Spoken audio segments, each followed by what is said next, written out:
ভারতবর্ষের মাটিতে সব থেকে বড় স্ক্যাম হচ্ছে ইলেকটোরাল বন্ড। খুব সহজভাবে বুঝতে গেলে এটা একটা কুপনের মতো।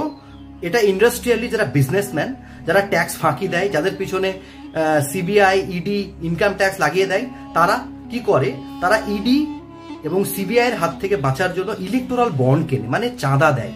তো সেরকম ভাবে বিজেপি প্রায় ৬,০০০ কোটি টাকা চাঁদা পেয়েছে, তৃণমূল কংগ্রেস প্রায় ১৬০০ কোটি টাকা পেয়েছে। তো ধরুন এই ইলেকটোরাল বন্ড যদি কন্টিনিউ হতে থাকে তাহলে কি হবে, সাধারণ মানুষের কাছে কোনো পয়সা পৌঁছাবে না।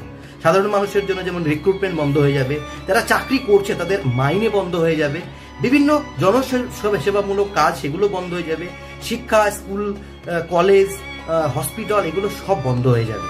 তো আলটিমেটলি ইলেকটোরাল বন্ড একটা অনেক বড় স্ক্যাম। এর পুরো ডিটেলস ভিডিও আজ আমি পাবলিশ করেছি।